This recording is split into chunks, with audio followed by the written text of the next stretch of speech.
Olá, eu me chamo Dilton Góes e esse é o nosso projeto Ai de mim se não evangelizar. Reflexão do dia é um programa diário que dura 15, 20 minutos e tem como objetivo estudar a liturgia do dia. Hoje, a reflexão do dia, nós vamos revelar o tema em 5 de outubro de 2024, 26ª semana do Tempo Comum, sábado, cor litúrgica verde.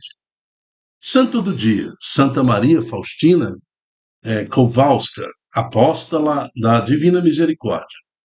Século XX, início do século XX, na Polônia, a mística da misericórdia nasceu no dia 25 de agosto de 1905, na Polônia Central. Em 30 de abril de 1926, aos 20 anos, já teria ingressado no convento adotando o nome de Maria Faustina, do Santíssimo Sacramento. O nome Faustina significa abençoada, afortunada, e pode ser uma referência ao mártir cristão Faustinus. Em 22 de fevereiro de 1931, a irmã Faustina relatou em seus diários ter tido uma primeira revelação de Jesus enquanto Rei da Divina Misericórdia em seu quarto. Segundo ela, Jesus apareceu vestido de branco e do seu coração emanava feixes de luz, vermelho e branco, assim como naquela figura de Jesus misericordioso. Faustina escreveu a respeito de uma visão envolvendo o texto da Divina Misericórdia.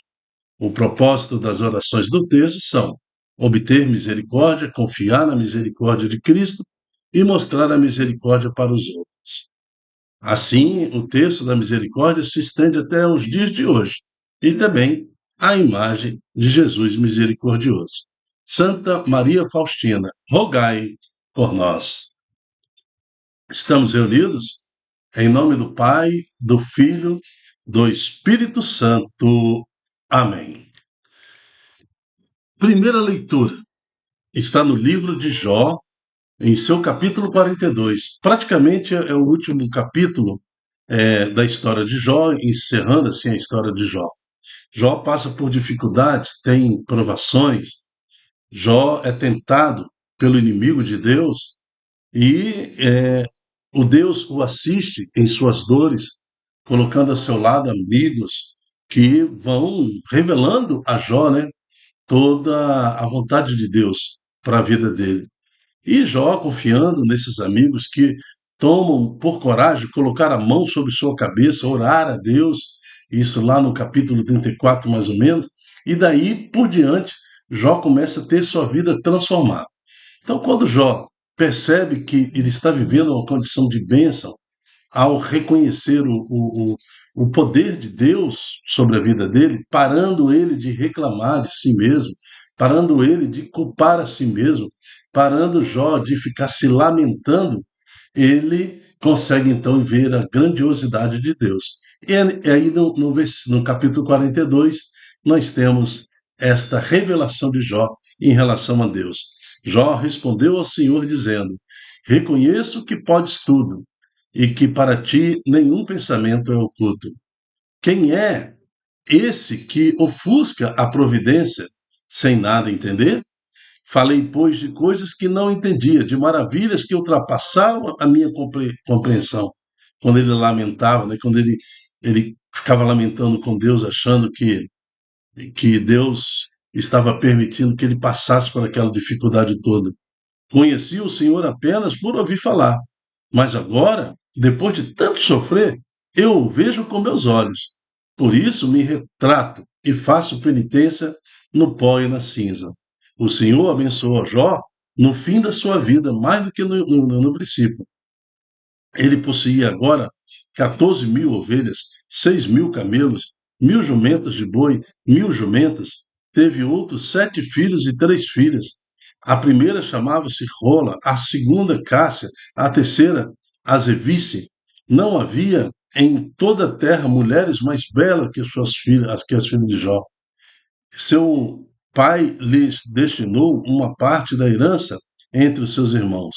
Depois desses acontecimentos, Jó viveu 140 anos e viu seus filhos e filhos, o filho dos seus filhos, até a quarta geração. E Jó morreu velho e repleto de anos.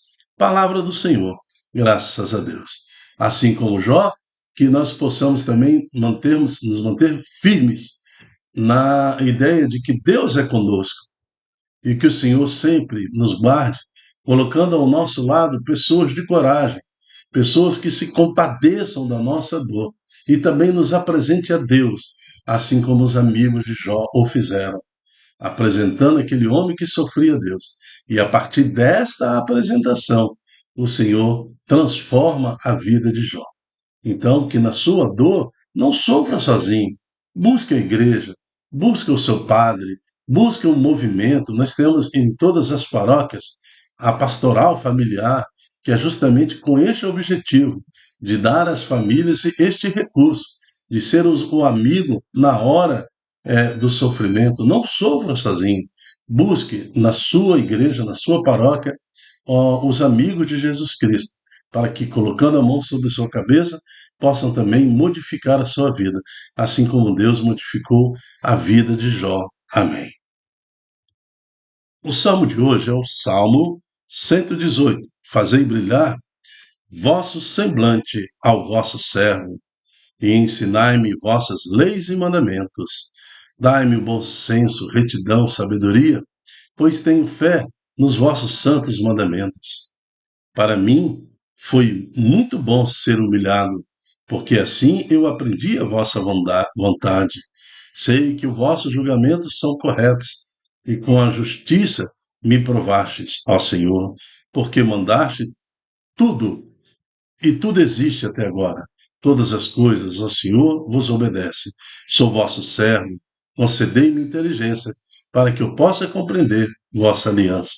Fazei brilhar vosso semblante ao vosso servo, ensinai-me vossas leis e mandamentos. Amém. Evangelho está em Lucas, capítulo 10, de 17 a 24. O Senhor esteja conosco, Ele está no meio de nós.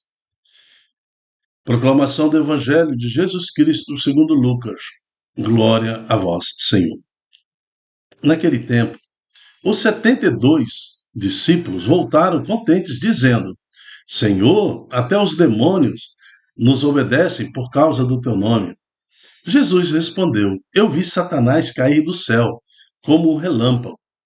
Eu vos dei o poder de pisar em cima de cobras e escorpiões, sobre toda a força do inimigo, e nada vos poderá fazer mal. Contudo, não vos alegreis, porque os espíritos vos obedecem. Antes ficai alegre, porque vossos nomes estão escritos no céu. Naquele momento, Jesus exultou no espírito e disse: Eu te louvo, Pai, Senhor do céu e da terra, porque escondestes estas coisas dos sábios e inteligentes e as revelastes aos pequeninos. Sim, Pai, porque assim foi do teu agrado. Tudo me foi entregue pelo meu Pai. Ninguém conhece quem é o Filho a não ser o Pai. Ninguém conhece quem é o Pai a não ser o Filho e aquele a quem o Filho o quiser revelar. Jesus voltou-se para os discípulos e disse-lhes, em particular: Felizes os olhos que veem o que vós vedes, pois eu vos digo que muitos profetas e reis quiseram ver o que estáis vendo e não puderam ver, quiseram ouvir o que estáis ouvindo e não puderam ouvir. Palavra da salvação, glória a vós, Senhor. Profundo Lucas, capítulo 10, traz este evangelho grandes revelações. Primeiro, quando Jesus fala no versículo 18, eu vi Satanás cair do céu, como no relâmpago. Apocalipse, lá no seu capítulo 12, mais ou menos, é o que fala que Satanás foi precipitado na terra em forma de serpente, como um relâmpago. Então, lá em Adão e Eva, então mostra-nos, dentro de um recurso teológico, que Jesus estava realmente lá na formação de tudo. Quando Deus falou, faça-se, né? Façamos o homem a nossa imagem, a nossa semelhança, a Santíssima Trindade. Jesus é o Verbo, Jesus estava na criação. né? Nós temos a grande tendência de entender que Jesus nasceu a partir do momento que foi concebido em Maria, mas Jesus é eterno, é o próprio Deus, e é o próprio Deus que ultrapassa o ontem, o hoje, o amanhã. Então é o Alfa, é o Ômega. Então é o próprio Deus que no seu caminhar nos visita. Então eu vi Satanás cair do céu como um relâmpago. E depois ele fala: tudo me foi entregue pelo meu Pai. Ninguém conhece quem é o Filho a não ser o Pai. E ninguém conhece quem é o Pai a não ser o Filho. Então já está falando aqui das substâncias divinas, né? Então, Jesus é o próprio Deus que se manifesta no meio de nós, é, como seu Filho Jesus. Ninguém conhece quem é o Filho a não ser o Pai, e ninguém conhece o Pai a não ser o Filho. E depois ele fala, e ninguém conhece o Pai, né, se o Filho não quiser revelar.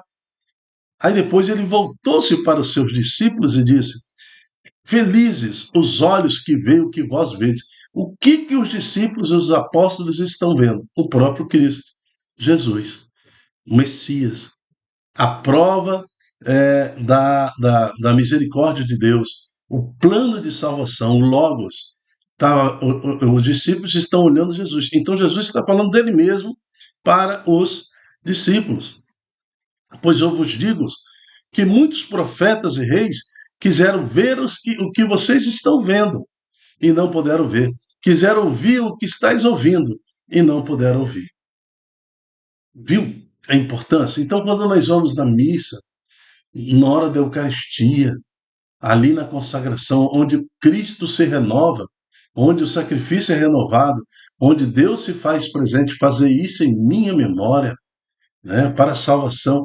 Então, muitos desejaram também ver o que nós estamos vendo, mas não veem. Ouvir o que nós estamos ouvindo, mas não ouviram. Né? Então, e como que Deus se revelou aos pequeninos?